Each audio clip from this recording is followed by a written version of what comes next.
Ladies and gentlemen, welcome back to the No Laying Up podcast. Solly here. Got an interview coming shortly with Jim Nantz. Of course, we talk about the first time he was on the podcast 4 years ago. We talk about some changes at CBS, the Masters memories, PGA Championship experiences, where he goes to eat in different cities, some stories there at the end as well. He's a great guy. Gotten to know Jim. I've been very fortunate enough to get to know Jim over the last several years. He's truly one of the nicest people I've met in golf, and we had a lot to talk about. So greatly appreciate his time.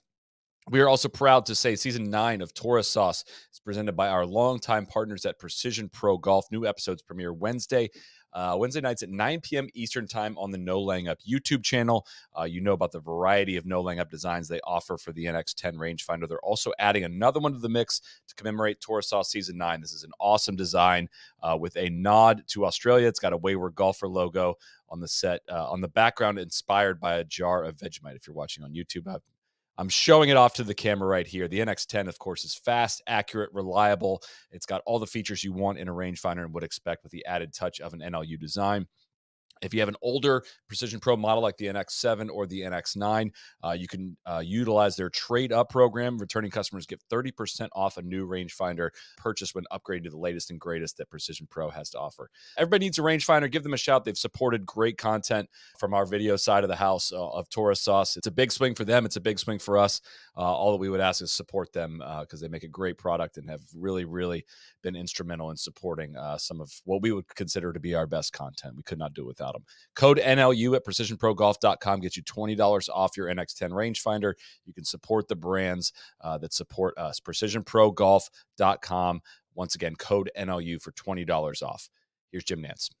Well, Jim, 4 years later, we're meeting on different terms than we were the last time. I think we did a podcast in 2020. For those that don't remember, we had a lovely spirited debate about the ongoings of golf at CBS and how far our friendship has come and how far CBS has come in recent years. Well, I really enjoyed that first pod with you, Solly. I really did. I think a lot of people thought it was contentious. I didn't think so, but have good memories of it. What I really remember about it was I recorded it from the 18th Tower at Harbour Town. And our tower that year, because it was the second tournament back after COVID, was overlooking the harbor there, not overlooking the 18th green. It was about 100 yards or so from the 18th green. And I remember it being dark, kind of stormy outside. And we had just finished Colonial the week before, which was the first tournament back. When I look back on that summer, it was a wild experience and what it took to get those shows on the air. I know we don't need to go back through all that again, but I was the only one out there in that tower, wasn't allowed to have any assistance. And the only other announcer on site was Dottie on the ground. Never saw Dottie in 10 weeks, never saw her face to face, never saw the producer or the director, Lance and Steve. We were all isolated.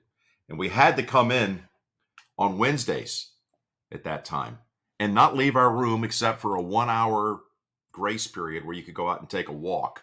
Your meals, breakfast, lunch, and dinner were left at your door. You were tested Wednesday, Thursday, Friday. I mean, it was a bizarre, lonely, crazy experience. And in the middle of that, or on the front end of that, we were visiting. So just to give us some context, the last time we did it. Yeah, it doesn't seem even like a real period of time. Looking back on it several years later, I don't remember a lot of it even at that time. I think we're all trying to block out a lot of those time periods. But a lot has changed at CBS in recent years. It's I certainly view the product you guys are putting out much differently than I did at that time period. And I'm just curious, kind of what you're most proud of in terms of the evolution of golf on CBS. And there's a ton of stuff I want to ask you about, all the steps that have taken to get there and the level of investment that's required in covering golf and all that. But I'm curious for your perspective, kind of what do you sense the kind of the fan reaction has been to steps you guys have taken in recent years? Well, I think it starts with the fact there's a commitment at the top from management. They've given us the financial backing and resources to try to be cutting edge on technology and make sure that our shows shine. The second thing I'm most proud of is the continuity that's been there with CBS Golf. And this is going back decades. The fact there have only been 3 leaders in the history of CBS Golf, and they all learned from the one before them. Cherkinian had no one to learn from. He kind of invented golf television. And then his right-hand man, of course, was Lance Barrow. And Lance got to sit in the chair. win Emmys and do great things for over a quarter century. And then Sellers was his right-hand man. And you think about it, other than the Pittsburgh Steelers, who have had 3 head coaches in 60 years, the only thing you can compare it to is CBS Golf. I mean, our leadership has been solid, and there's a continuity that goes through everything. Our announce team's been together a long time. Trevor's, he's new. He's second year in the 18th hour. But Dottie's been there a long time. Baker Finch has been there now for maybe 15 years. And it goes well beyond that. The technical team, the other folks on the production team, Steve Milton's been part of it for 39 years. There's continuity. There's a love. There's a passion for golf. And hopefully that comes out on our shows. 100%. No, I don't want to distill everything down into just the walk-in talks, right? But that was a signal, I think, for a lot of people in terms of, all right, there's major shifting landscapes in the world of golf, and we could talk about some of that here today. But what are PGA Tour players going to do to invest in their product, right? What is CBS going to do? What's the PGA Tour going to do? And I think I look back at our convo from 4 years ago, and I think of, you made some great points on there in terms of we were maybe a bit hard on CBS directly, right? And maybe some of the contractual obligations that the PGA Tour is stipulating. And the commercial load is the same on NBC as it is on CBS. And it all kind of comes back to me with the feeling that I'm left with as a viewer, right? Even if all those things are accurate, you want to take out your angst. A lot of it gets directed to broadcasters, even things that aren't your guys' decisions. But it just seemed like at a certain point there was if I may say, I feel like one of the other networks seems to be going backwards in this. And you said it off the top of like the investment in the product and the higher ups at CBS that have said, hey, here's how we are going to advance. Here's what we're going to do. And man, it just seems like you guys have the ball rolling downhill at this point. Well, I'm really happy with where we are. And I really am so pleased that CBS sees the return in investing in its golf product. It feels really good. The one thing that we were talking about that if I don't remember a lot about that conversation, but we were talking about the commercial loads are similar. I think they're actually exactly the same. And I was probably coming off as defensive about that, but it wasn't just something that CBS decided we're going to sell more commercials and sell as many as we want. There's language on that. The other thing was, I may have said it back then, I want us all to be on top of it. I know people want to set up a competitive landscape between CBS and NBC. I don't root against NBC at all. I swear to you, there's so few people that get to broadcast this PGA Tour. I want us all to shine. I want the PGA Tour to look good. We're not on at the same time. We get a certain number of weeks. They get a certain number of weeks. We're all in this together. So when I'm watching this summer, after we finish with our second major, I'll be watching the U.S. Open and the Open Championship on NBC. I'll be watching every minute, and I don't watch it critically. I know Golf Twitter and you guys can watch it and take issue and this decision, that decision. All I can tell you is there's hundreds of decisions that are made every hour, and some decisions are going to be the right place to go, the wrong place to go, when to slot certain things. But I'm not watching it that way. I'm watching it rooting for them, rooting for golf to be good, the broadcast to be good. And I'm really proud of what we're doing though right now. I really am. Well, that's kind of what I want to get at. You mentioned the investment there, and I just kind of want to hear you talk a bit about how that all comes back together, right? If you look at covering golf as a line item, on an income statement, it can make a lot of sense to say, all right, we'll cut that camera there, we'll cut that camera there, and it's not as simple as saying, hey, if we add these 6 cameras, we're going to see this much financial return on it, right? It's all building up towards an overall product. And at the same time, you have these shifting landscapes in golf where, again, what you're rooting for out of NBC is if everyone's interested in golf, if they're creating a buzzworthy product, that helps CBS when it's your guys' week to come back on. And it seems like there's just a lot of stuff dragging golf down at the moment. Well, obviously, with Live Golf, the ratings have taken a hit in a lot of places. And I'm just kind of curious how you can explain to viewers and all the sports you've been around for all of your years, how fan interest drives things, how ratings, drive decision-making, how investment in the product is driven, and just kind of give us a little bit of a lesson on how that works. I think we can understand the real broad stuff, but just you have so many different perspectives from so many different sports. Well, again, I'm not looking at those spreadsheets and budget lines. The only place I do that is with my wine brand. Okay. That's my world when I've actually have some control over it and I can look at line items. But I think that the thought process is you can't look at one camera and say that's going to cost me X number of $1,000 for that week to get that equipment, to get the camera operator and all those expenses that go with that, and say, did it really make a tenth of a rating point difference? You have to be a visionary as a leader to know overall you're going to get return, the quality, the appreciation of what you're doing. And thankfully, that's what we have with golf has been at CBS since back in the 50s. It's been an important part of our network. The network has always tried to shine a light on it, led by, of course, the Masters coverage going back to 1956. It's been important to this network. And I think in some respects, you could say that the Masters is the most important show on the entire CBS television network, sports or otherwise, because there's that continuity. There's that expectation of excellence. It's a reflection on who we are more than anything.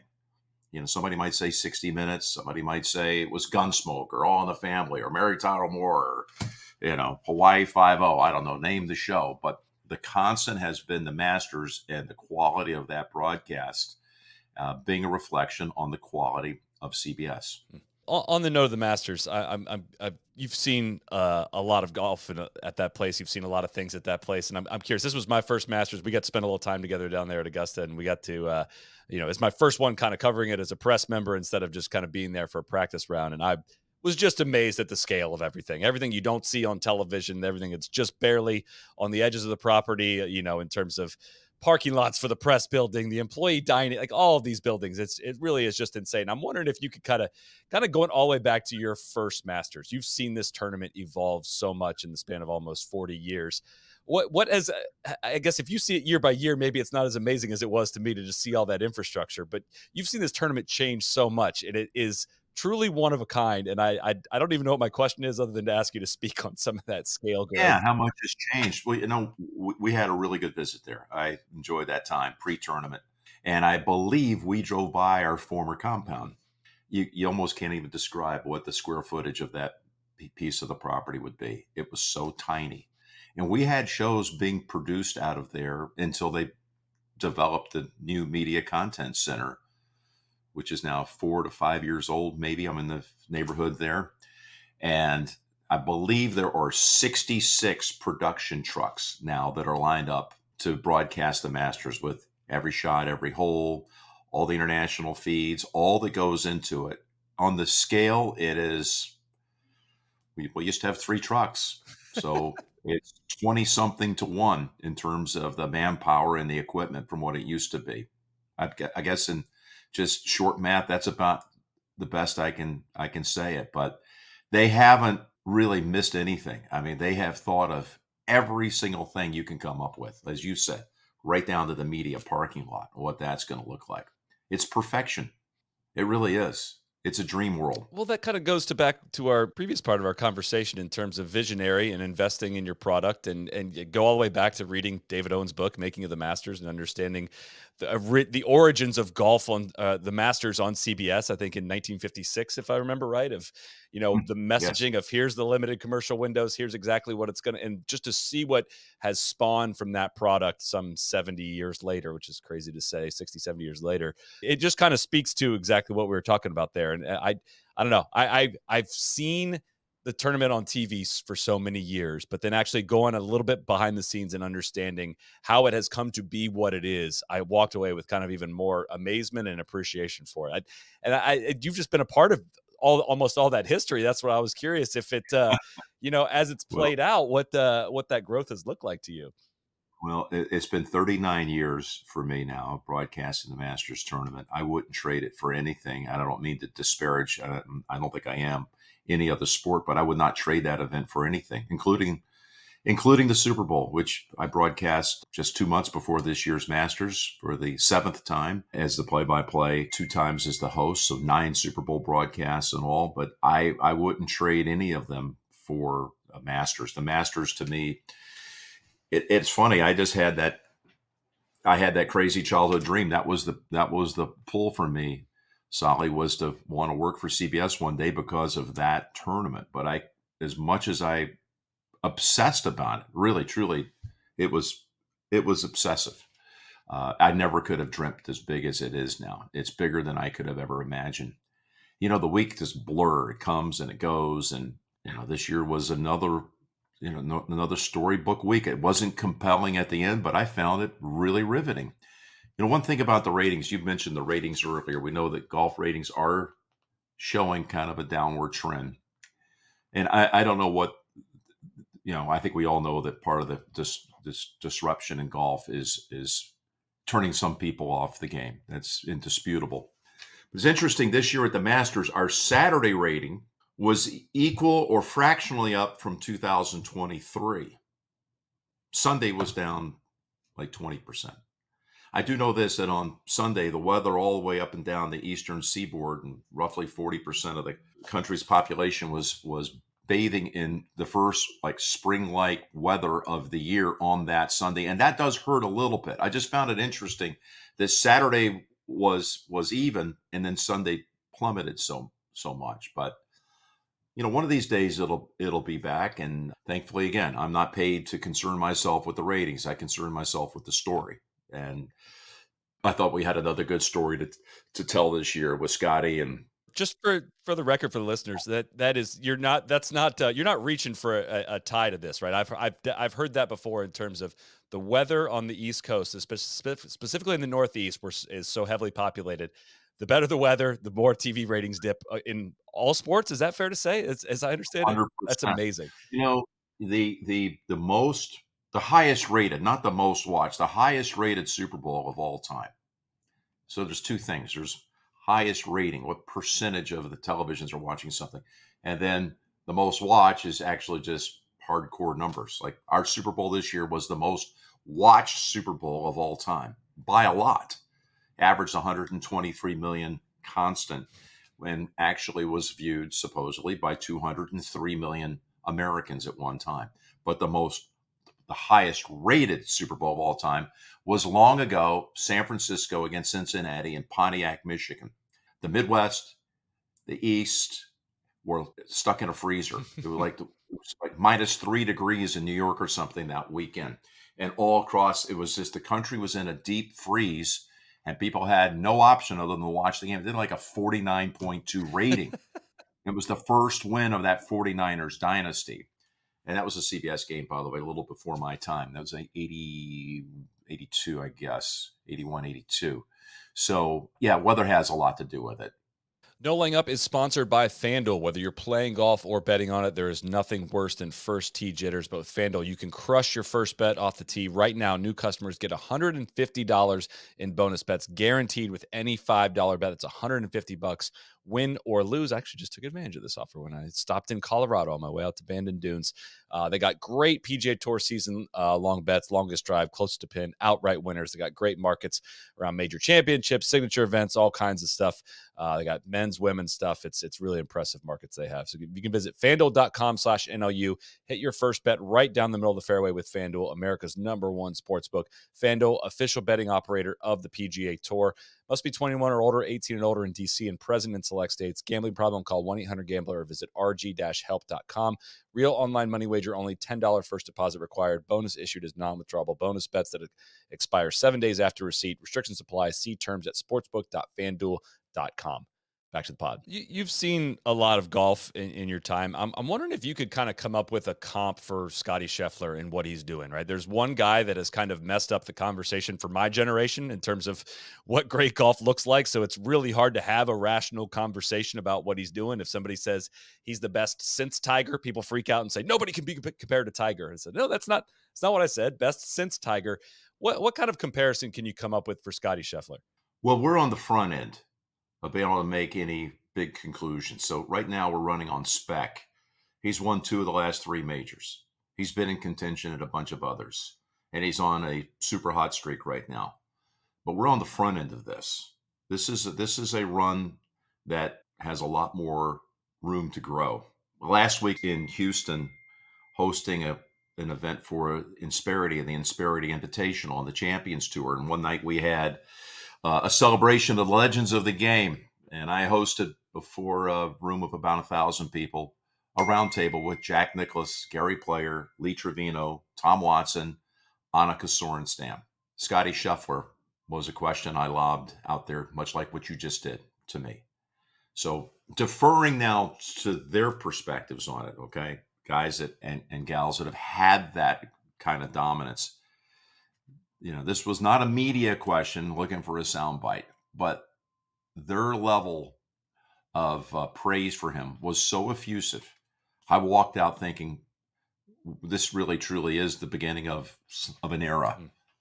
I mean, there's so many good players out there. You don't win every major championship unless you have some of those streaks like Tiger around, 2000.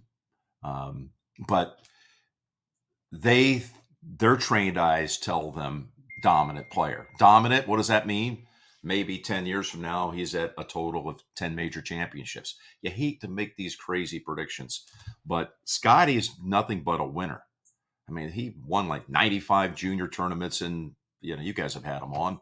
When he was growing up as a kid in Dallas, he won everything. And once he starts winning, he wins more. So that doesn't mean he's going to win the PGA next week. And it doesn't mean he's going to win the U.S. Open, but I think we're going to have him as a steady favorite to win golf at the highest level for a long time. And I love watching him play, by the way. People are talking about, he doesn't move the needle, all that stuff. Well, he will. The more he becomes a dominant player, the more people are going to be, into what he's doing, which needs to be watched and And respected. that was my next question. Again, your sports experience goes far beyond golf, but I was just going to ask what does create a star, right? Because it doesn't. If I was to name off the stars in golf, I think Rory McIlroy would roll off my tongue faster than Scottie Scheffler, even though Scottie's whooping him on the golf course at the moment. In your mind, what makes a star? Is it just dominance for a long period of time? Is it charisma? Like, kind of what does Scottie want to be a star? What are the benefits? What are the downsides of that? What makes a star? Well, I think there is something to charisma and magnetism, but I also think that just hardcore winning helps develop all of that. You start to see more things that you didn't maybe recognize initially. But the respect for somebody who's great at something, we're just entering that phase with him. Hmm. So sit back, enjoy the ride. Based on the legends I spoke to last week, not putting words in their mouths, but Trevino told a great story. Trevino loved to practice in his heyday at Royal Oaks there in Dallas, where Scottie was raised on the game by Randy Smith. And Trevino said he would practice there because it's so tree lined and tight. It really served him well to go out and play on the tour after that. If I could drive the ball at Royal Oaks, I could play anywhere. He said, well, first off, Scottie was raised there. He said, I remember seeing him when he was 7 years old, and that leg, that right foot spinning out. And he watched it and watched it. And of course, he said the same thing we've heard that Randy said, I'm never changing it. That works for him. Thank God he never changed it. I actually remember commentators when Scottie first came on the tour saying, oh, that will never work.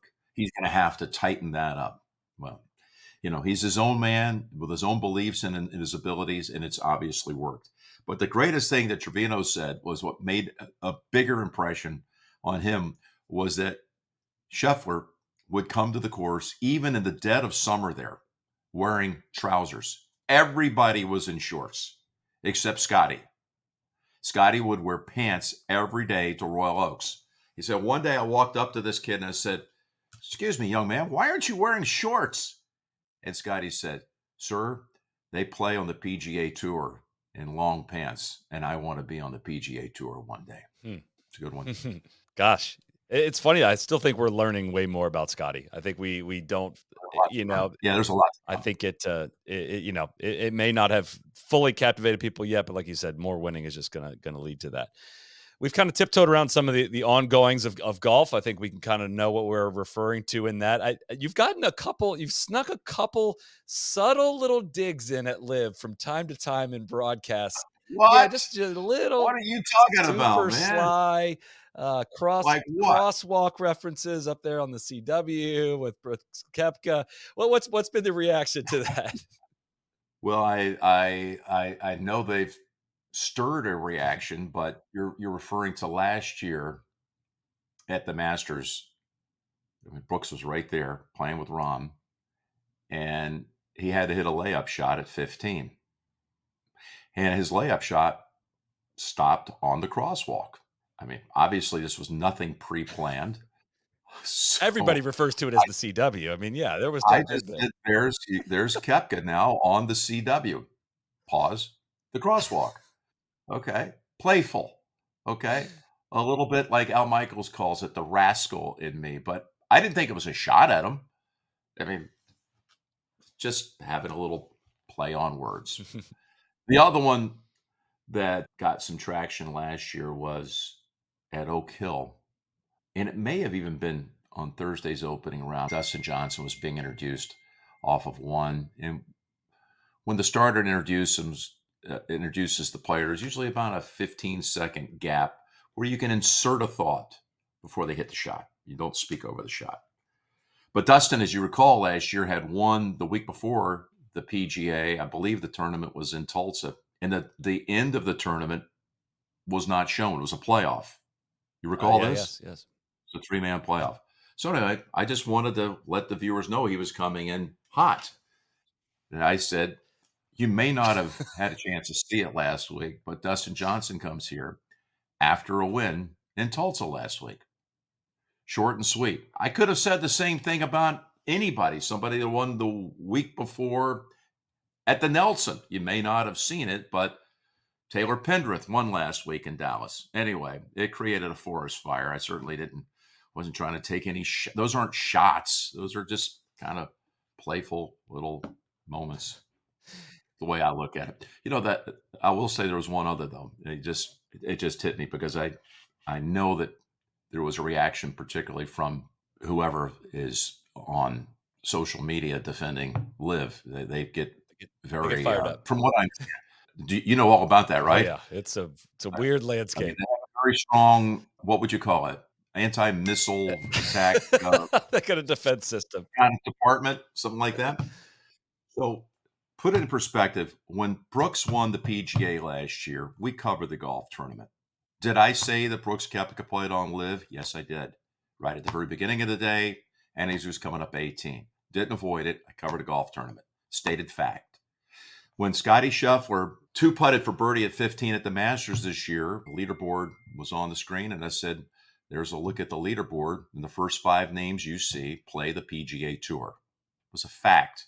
It wasn't a shot. I wasn't taking any attack on anybody. I just made an observation that I think actually a lot of viewers at home were aware of that too. I wasn't sticking it in anybody's face. I just happened to make a statement. But I understand I got a lot of people up in arms that are in that department you spoke of before. I don't know if it's a lot of people. It might just be the loudest people. That's kind of Yeah, how I I mean, honestly, I'm not worried yeah. about it. I wasn't trying to take a shot at anybody. I just stated a fact, much like I stated a fact last year when Brooks was coming up the 18th at Oak Hill that he plays the Live Tour. This was a big win for him, and we gave him his due and his justice, just as we will next week if somebody like Brooks, which is very possible, wins at Valhalla. I'm there to tell the story and not really trying to opine on any of that. Well, that's my opinion on this is just like those major championships belong to the individual. Right? It doesn't belong to the tour, either tour, right? It's the individual that wins them, and it doesn't really change a whole lot for either tour. It doesn't drive more interest for the PGA Tour. If a PGA Tour player wins, they've won six of the last 7 majors, I think, since some guys have left for Live since then, but it hasn't driven ratings on the PGA Tour side. And when Brooks winning a major didn't drive ratings on the Live side, so it's the majors have just separated themselves into this entirely different category. Again, going back to kind of pulling on some of your experience in other sports and kind of seeing ups and downs, can you give us any kind of sense in terms of the ins and outs of how leagues operate, how tours operate, fan interest, TV contracts, buzz in general? Like, do you get the same sense that I'm getting that pro golf is doing some pretty serious damage to fan sentiment, and what it's like trying to make a journey back from that, right? I mean, we've seen instances with the baseball strike in the mid 90s of ratings tanking after that. And I'm of the opinion that this kind of almost 3 years running now crater that you're putting in the side of pro golf could have some long, long tails that we don't really fully understand the depths of just yet. You've been in golf a long time and in sports a long time. I'm just curious your perspective on that. Well, first off, I don't think it's as dire as maybe you fear it's going to be. I really don't. Now, week in and week out, we're going to be in Charlotte this week. They'll have a fabulous tournament. the reaction in Charlotte. I know Charlotte's my hometown where I was born. My family's from there. They will be supporting this event like they have since it started in 2003. More specifically, what do you think is the damage that's being done to the game that may be irretrievable? This is anecdotal, but for me, I go back to like, all right, if I grew up in Dublin, Ohio, if I didn't have the Memorial Tournament 5 minutes from my house, if it wasn't the elite field that it was, I don't know if I wouldn't be sitting here maybe with you right here, right now, right? That tournament had a huge impact on my golf fandom, getting to watch the pros come every year, like the excitement level. And again, that's not to say like PJ Tour events are going away, but like just if general interest is not there, if there's a fringe casual golfer, young golfer out there that is not intrigued by what's going on the PGA Tour, they may not make it a point to go visit their local tournament. They may not tune in on Sundays. They may not become a golf Yeah. fan for life that I've become just through, again, talking about this early level of investment. It's lasted for me with me for a long time. And I get the sense that if, granted, golf away from pro golf is thriving right now, but I do wonder about, that top funnel. I think pro golf does get people into playing the game of golf. And if the sentiment continues on a negative trajectory, nobody, my next question for you is going to be, what do you think is going to happen? But nobody seems to have an answer No there. one, you know the I answer to know we're that. all No just one. wandering in this No one. purgatory. And I I still believe golf is going to be fine. I understand take the West Coast this year, which usually gives us a little momentum going into the year. We have a pretty good foothold on events on the West Coast with San Diego, Pebble, LA. We didn't have Phoenix this year because it was a Super Bowl year for us, and NBC got to broadcast it. And you think about some years in the past on the West Coast, you were getting Phil and Tiger winning at least two of those. You could pretty much bank on one of them's going to win San Diego. One of them's, Phil won Pebble 5 times. Phil might win LA. And there was all positive energy. Well, this year, here we are in early May, and I'm thinking back to some of the leaderboards and the champions we had. There was not a great familiarity with them, and maybe a lot of this has to do with the fact that we have created signature events and non-signature events. But Torrey Pines, which I called from inside the stadium at the AFC Championship game in Baltimore, Matthew Pavone, take nothing away from him. It was a great performance, and he's played well. He's shown he has real game, but there was no familiarity with him. Didn't create buzz. Sunday at Pebble Beach is a washout. That didn't help. That's the week between the AFC NFC Championship game weekend and the Super Bowl. Golf is the thing. That's where San Diego used to reside. It was always the highest rated regular season golf event of the year because you're in the dead of winter and usually had a star-studded field. And in this case, we had guys that were up there. We had Oberg. We had, of course, Wyndham Clark, who shot 60 on Saturday. We get a chance to get it was a 3.5-hour show, 3 to 6:30 Eastern. They got washed out. Got nothing. No buzz. Nothing. Hideki won the next week in LA. It felt good. Hideki put on a brilliant performance there coming in. But I just think that we didn't get that momentum building start to the year. I don't see it now. I was at Hilton Head. We took the month of March off for college basketball on our network.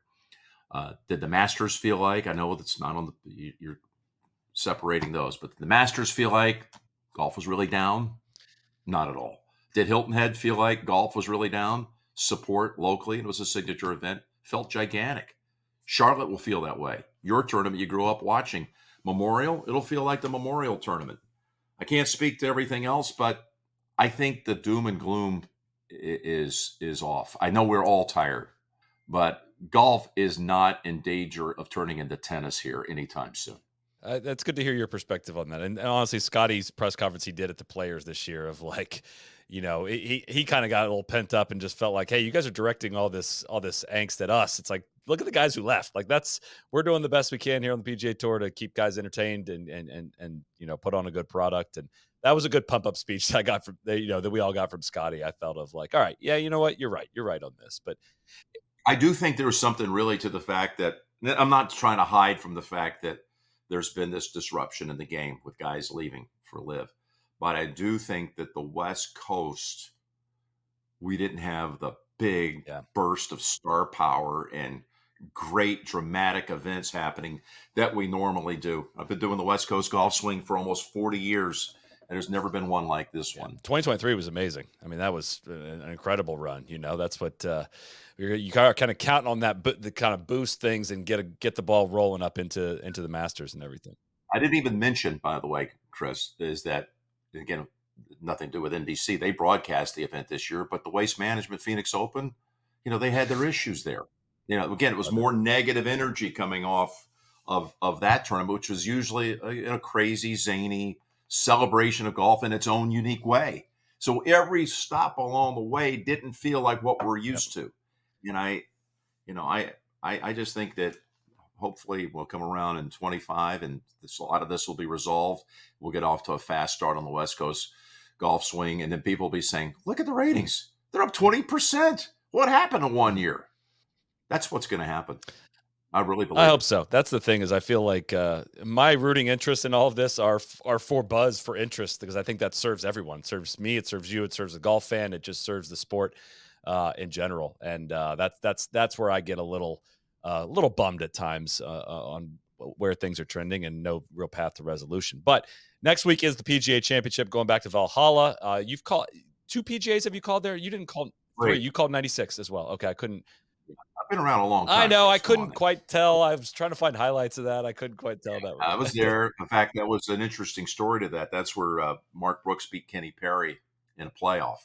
They played 18. Of course, by the time we came back in 2000, it was now a 3-hole aggregate. In 96, it was sudden death. And Kenny Perry finished a great round. Kentuckian, he's leading the tournament. Mark Brooks is still out on the course. I'm sitting with Ken Venturi in the 18th tower. After Kenny signed his card, he came into the booth and joined us, put a headset on. You remember this? We just did a deep dive into this, and I couldn't believe kind of this all happened. Oh, and, there were a lot of people that laid the blame at us that we kept Kenny too long. But we did offer, and I love Kenny Perry. We're doing a Alzheimer's charity event together coming up later this year. It's very personal for both of us. But Kenny was free to leave and go warm up and do whatever, but he decided he wanted to watch the finish, and he was sitting in the tower when Brooksy tied him on the 72nd hole, and then they went out and played the hole again, the 18th par 5 up the hill. Kenny made 6, and Brooksy won a major championship. So that had a lot of drama. 4 years later, we're back again. And the 2000 PGA, I think if you really sat down and said, let me submit to me the best major championships you ever saw, that would be top 5, definitely top 10, most riveting final rounds ever. Bob May, total David and Goliath story here. He and Tiger, the extra holes, and Tiger beat him by 1 in the playoff. But Tiger first had the hole, a putt on the 72nd hole that it felt like it took an hour to get there. It was about an 8-footer, and it wiggled right and left, and then boom, found the cup to force the playoff. But Bob May, God bless him, I've run across him a few times through the years, and he was just so from out of nowhere at that time. Even though he had a stellar junior golf career in the Los Angeles area and was trained by Eddie Merens. Eddie was his boyhood coach and tutor, that long time, recently passed away, golf emeritus at Bel Air Country Club. So a story, the PGA, I mean, we're all just blown away about what we watched. The back and forth. I think they both shot 66, and then they go to the playoff. The next day, I head to the Louisville airport and going to hop on a Delta flight to Atlanta, I think. And I'm sitting in the gate area, and I look over, and there's Bob May. He's sitting in the Louisville airport. Not one person, evidently, at least in my estimation, had reckoned. I got people coming up and say, "Hey, Jim, what a broadcast, what a tournament." There's the the co-star of this epic movie. He just fell right back into anonymity. And this is going to sound terrible to say, but I boarded, got in my first class seat. Let's see where this is going. I watched Bob walk by me heading toward coach, and I looked over my shoulder. He was sitting in a middle seat in like row 12, and I thought the guy was one missed Tiger Woods putt away from flying private maybe the rest of his life. Okay, but obviously it's not No. disrespect to Bob. I love Bob May, but what incredible! He didn't cave for 1 second. He battled, and I mean, Tiger was blowing it past him 70, 80 yards on holes, and he still shot 66. And the other thing I remember about that playoff was the first playoff holes at 16. And that's the one where Tiger walked it in. It was, yeah. And I think it was the greatest call of Gary McCord's career. Gary was obviously eyeballing it, not watching on the monitor, but we're watching the ball. We didn't see this until you saw the replay. But, Gary got very excited. Oh, he's walking this one in. He's walking right after it. And, of course, the ball right in the center of the cup. So he had just in the moment one of his greatest of many great calls. It's an incredible. I remember where I was watching that. We were all huddled around a TV at a golf team party. I think kicking off my freshman year of high school. I think it was, and I mean, just the whole everybody there. I mean, the parents, kids, everyone was just around a TV screaming, going nuts. And if you rewatch that one too, Tiger has a 15-foot par putt on the 15th hole. And Bob May has maybe a 6-foot birdie putt. May had stuffed it in there, and Tiger ran his putt way past. Tiger makes the comebacker, and May misses the short putt, or else that could have gone very, very, very differently. That's kind of a forgotten moment. Everybody remembers the punts on 18, but that was a big moment. And we've done a complete recap of that tournament. I think during COVID, those weeks where golf was off there, no live sports were on the air, and I was from this computer. I was hosting shows on Saturday and Sunday, but this computer was at that time in my home in Pebble Beach instead of here where I'm right now in Nashville. Still have my home in Pebble, but I was looking into this camera and interviewing players that were in tournaments as we did these look backs just to fill programming. And we look back at that tournament. We didn't get to 2014, which again was its own special, dramatic, never to be forgotten kind of event. I just rewatched the finish there of 2014 this morning. It is madness, man. It is, and you guys did amazing job capturing the drama, the moment, the urgency, the light, how dark it actually was. You shut the iris, you had the irises open, then you showed what it would look like without it. I mean, it was madness. I'm sure there'll be plenty of reliving that leading up to next week. Well, it's funny, the 96. Of course, they were played in August, but the 96 and 2014 PGAs were both racing against a big thunderstorm coming in. Because when Brooksy beat Kenny, I don't think they could have gone another hole. They actually went down to the green. We'd signed off the air, and Jim Autry was the head of the PGA, and they were trying to conduct a really pulled up version of the Wanamaker Trophy presentation. We'd done the interview on the air, but all of a sudden people were running for the exits, and man, like a hailstorm came in. And then Rory's birdie at 18 to close it out It was a par, actually. He had a 2-putt par on 2-putt par. Rory's finish in 2014 was against darkness, a race against that, and a storm as well. So hopefully storm free. That's what we hope for. I know there's been a lot of changes at Valhalla since the last time we were there. I know the new ownership group, they're very excited about presenting it again to the world. It's given us great drama. It's not my favorite style of golf architecture, but it's got great stadium hills and seating, and the crowd atmosphere, from what I remember, really shines through in terms of creating a major championship environment. So I'm very much looking forward to that. Well, look at the storylines we have next week, Solly. Could Rory turn around and finally break the major drought at the place where he won his last one? Is Koepka going to come on and win a fourth Wanamaker Trophy?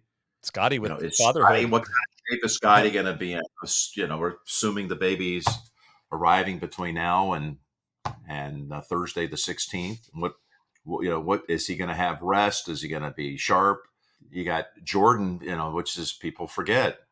Maybe this is the ideal scenario for Jordan to finally find his game. He's missed 4 of his last 6 cuts. Maybe he comes in and becomes the 6th to ever reach the the really promised land of golf, the holy land of the career Grand Slam. Got Rahm coming back into the picture after a slow All Masters. the Bryson, yeah, this seems like it should be a great fit for Bryson too. I mean, it's there's a lot to be excited about for next week, that's for sure. But I got a bunch of grab bag questions for you here. Hopefully a little bit more, somewhat more lighthearted than some of the stuff we've discussed today. But you've yeah. been traveling to a lot of the same golf cities for a lot of years. I want to hear your go-to dinner spots when I Ooh. name some of the cities that you guys drop in on. I think I have an idea on the first answer. Fort Worth, Texas. Well, I always have a Friday night dinner there, so now I'm going to see some people at Del Frisco's, and then I go to the Lonesome Dove. Okay. Tim loves Lonesome Dove, so those are always kind of set in stone. Dinner on Friday night is one that I have with a couple of colleagues of mine, Tommy Spencer and Kevin McHale. We celebrate our birthdays, and it's on that Friday night, and I'm already looking toward the 24th and that dinner, and then the Saturday night at Tim Love's Lonesome Dove. Well, if you remember, you were nice enough to invite me along to one of those Del Frisco nights a couple years ago. Cody and I joined you, and We had a great I time. was stunned at you. You ran into a group of Canadians there that you've Yeah, seen at that night at the restaurant for like 11 straight years. Like that's and at the course crazy. too. I've shown them the tower. They come down every year. It's a group of guys. This is their one guide trip they make every year. They fly down to DFW, and they go to the Colonial Tournament, and they're just fantastic. And you get to certain people you're going to see at some of these stops. That's ongoing. Well, that's what. Yeah. Speaking of Canadians, you're going to ask me about the RBC Well, Canadian because we're going back it there. moves Go around, ahead. but yeah, where you can tell me about your Canadian spots. Yeah.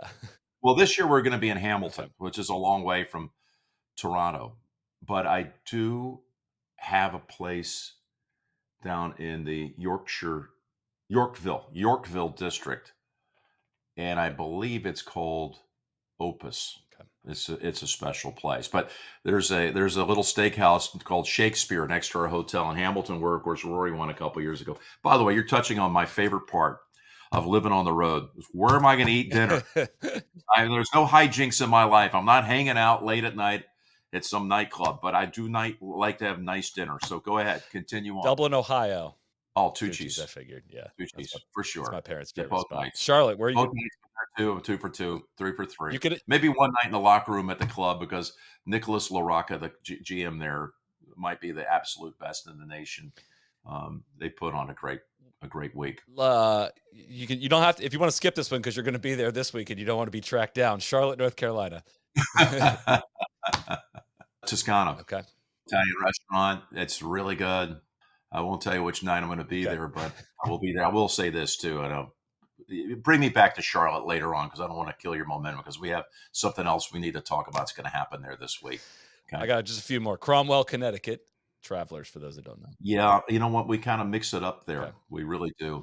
Yeah, there's not a set place. Got a lot of good spots there. Greensboro, North Carolina. We have a dinner at the club Mm. every year at Sedgefield one night with Bobby Long, who Okay. is an amazing guy that's really resurrected, saved with Mark Brazel, that tournament. So that one's my favorite night. And then I'm a little bit of a free agent on Saturday night. Got it.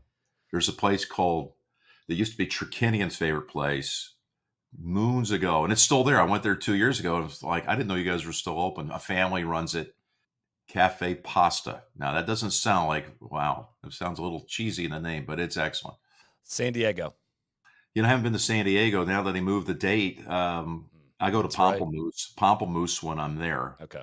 Okay. Jeffrey Strauss is the chef and the owner. It's over there next to the racetrack. That's quite an experience. There'll be a lot of people to know exactly what I'm talking about there. But that tournament, unfortunately, falls on the week of the AFC title game. right. I've called it now 3 or 4 years in a row from a football stadium on the opposite coast. So kind of crazy. Last one's Hilton Head. There's a list there. I got to check the list. Coast, which is at the beach club. Charlie's, which is great. Right there at the lighthouse. On the waterfront, CQs. These are all like creature of habit things that I like to do. I have certain things to do in certain cities. Hilton Head, the big thing with my kids is we have the annual showdown with miniature golf at Pirates Island. They ran some video on our broadcast this year. I didn't know we were going to do it. Sahith Thagala having a charity day out at the miniature golf course and raise a lot of money for junior golf in Hilton Head. I got so darn excited. I'd already been there on Saturday morning at 10 o'clock when they opened and won the belt this year. So I was really stoked about that. What were you going to say about Charlotte? You wanted me to come back to? Well, this week on Thursday night, we're going to have the funeral for Oosterhuis. Mhm. So, yeah, it's going to be a very touching night for all of us who love the great man. He just passed away last Thursday. He was a beloved colleague and friend, that's for sure. A gentle giant, if there ever was one. 6'6", towering presence, but just the biggest teddy bear you'd ever want to meet in your life, and just vastly underrated for what he did as a player. I mean, Solly, this guy won 6 singles matches in Ryder Cup play, won 4 Order of Merits. He came over and tried to play the PGA Tour, didn't have the same success over here, won the Canadian one year in 81 or 82. But we loved him. And his last time before stricken with Alzheimer's, and he actually was at this point in his life starting to show signs that something was amiss, was Valhalla. So we go to Valhalla next week. It's the last major he ever called in August of 2014. So we got a lot of the old crew coming back for this one to pay our respects to Peter, to Oosterhuis, be there and shower some love and celebrate what he meant to us.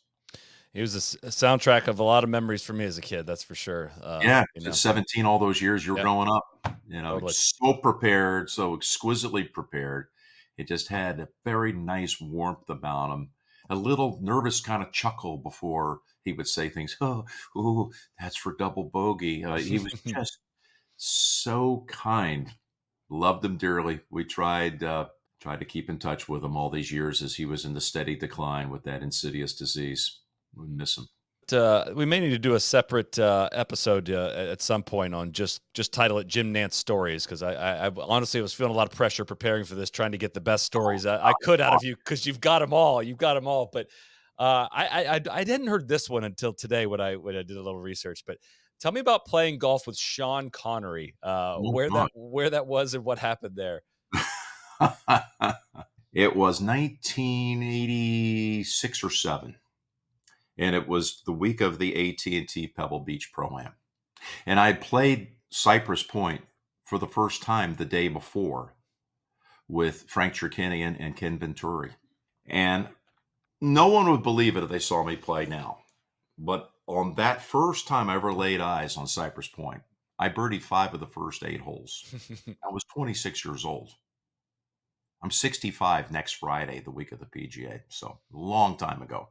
And obviously, I've let my game deteriorate. I don't put enough hours into it. I'm a dad, and I'm traveling all the time. Anyway, I had a good first visit to Cyprus. Made 6 birdies in all, but still shot 77, by the way. So I knew when you led with that, it wasn't going to be a crazy low score. I knew how to blow up with the best of them. Believe me, the wheels come off. They would come off. But that night at dinner, I'm out to dinner with Frank and his wife, Ken Venturi and his wife, Vic Damone, a famous singer of yesteryear, and his lady friend at the time, Diane Carroll, and Steve Wynn and his wife at the lodge. The night gets to be a little bit long. There's been a few bottles of wine consumed. I mean, I'm a young guy just kind of watching and listening. And Cherkinian was supposed to play golf the next morning at Cyprus. He pulled up from the table when it was the end of the night and says, I'm not going to be able to play in the morning. Son, go over to Cyprus, introduce yourself to Jim Langley. He's the pro.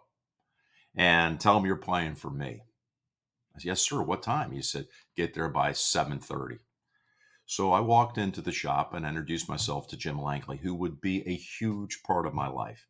A saintly man who was 35 years the head professional at Cypress Point. Absolutely beloved. And he says, oh, okay, fine. He says, well, you're playing with the group that's on the tee already. Number 1, go over and introduce yourself. He said, you're playing with Floyd Sagely, who was a friend of Pat's from Arkansas, Howard Keel, who was a famous Broadway actor and was starred on the show Dallas, and Sean Connery. Well, damn, I could damn near passed out. You're I 26 years old. 26. I love James Bond. I love Sean Connery. I knew he was going to be in the field that week. I didn't know I was going to actually get the lottery ticket to be in his group. So we played that day at Cyprus, and I tried to harness all of my boyhood admiration, adulation for the great man, who carried, by the way, his own bag. I've never seen anybody do that again when caddies are available. We had great caddies. There's great caddies at Cyprus to this day, but he carried a man's man. He carried his own bag. So we get to the 7th hole. He's made 5. I've made 6. Whatever. Again, I could play decently back then, and I've never said anything to him about James Bond. But it was bubbling. It was bubbling. And he looks, when we get on the 7th tee, and he says, "Who has the honor?"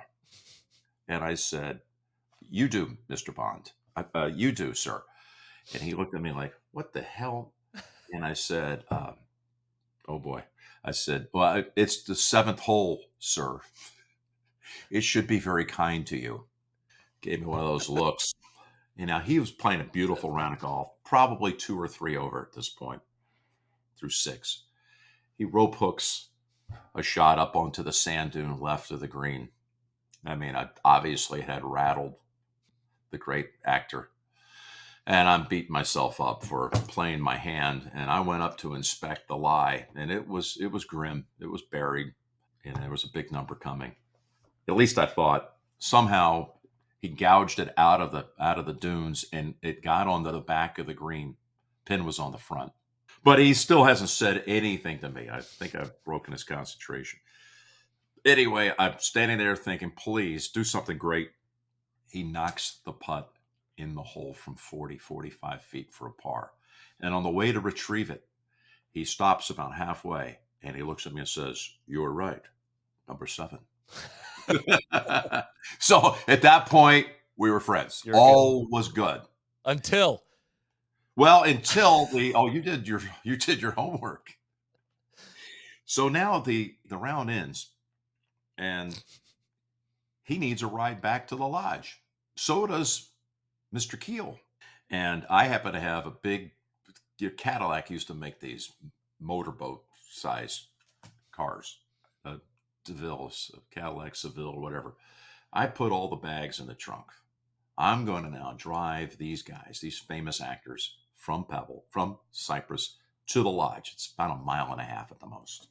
But it's windy, and I'm already giving myself the little internal talk. Just keep it on the road, stupid.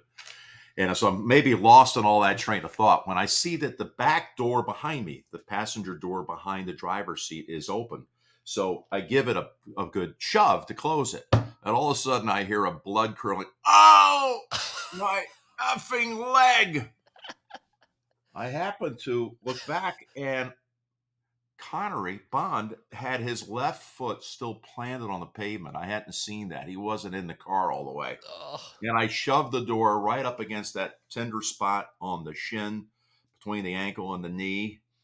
And he got out of the car, and he was like trying to walk.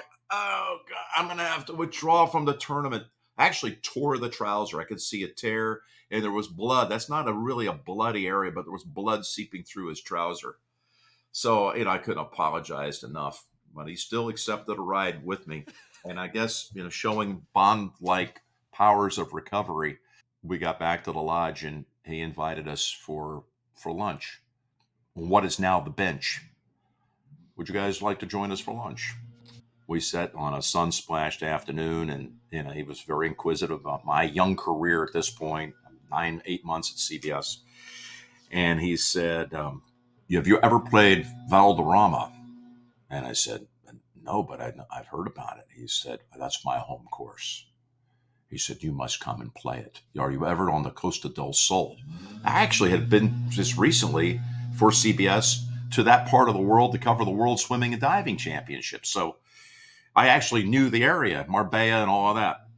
So this is pre-cell phone, Sally. I said, "How on earth would I find you?" He says, "I'm in the phone book, Jim. You can just look me up. I'm in the phone book under Connery, Sean Connery." And there is no embellishment to that story. That's a great story. So, if I ever did anything in my life, I think of all the villains from the Bond movies that he had to have dealt with, Goldfinger, Blofeld, and all these guys. I might have been the only one who ever bloodied James Bond In the unwittingly. Cypress Point parking lot. The Cypress Point parking lot. And he did not have to pull out of the tournament. He played. And That's fantastic. All right, well, we do got to let you go. I know you keep a busy schedule. We greatly appreciate you spending another hour with us, telling some stories, and appreciate the warm welcome you've given me and the other guys as well over the last several years. enjoyed And it, it's been Solly. great getting to know you and Yeah. get a lot of really cool experiences through your eyes as well. You guys have been great for the game. You know, your love and passion for the game is something that I relate to, and obviously all your millions of followers relate to as well. So thanks for having me on, and I hope it's not another 4 years. Obviously, I'll see you many times before that, but I look forward to another chance. We can make it an annual thing. That would be a great thing for all of us, Done. listeners Done. included. So thanks Thank so you so much, Jim. Take care. For FanDuel, you must be 21 and older or 18 and older in D.C. and present in select states. FanDuel is offering online sports wagering in Kansas under an agreement with Kansas Star Casino, LLC. Gambling problem, call 1-800-GAMBLER or visit FanDuel.com/RG in Colorado, D.C., Iowa, Michigan, New Jersey, North Carolina, Ohio, Pennsylvania, Illinois, Kentucky, Louisiana, Kentucky, Tennessee, Virginia, and Vermont. Call 1-800-NEXT-STEP or text NEXT STEP to 53342 in Arizona, 1-888-789-7777 or visit ccpg.org/chat in Connecticut, 1-800-9-WITH-IT in Indiana, 1-800-522-4700 or visit ksgamblinghelp.com in Kansas, 1-877-770-STOP in Louisiana, visit mdgamblinghelp.org in Maryland, visit 1-800-GAMBLER.net in West Virginia or call 1-800-522-4700 in Wyoming. Hope is here. Visit gamblinghelplinema.org or call 800-327-5050 for 24/7 support in Massachusetts or call 1-877-8-HOPE-NY or text HOPE-NY in New York. Nailed it. Thanks for tuning in.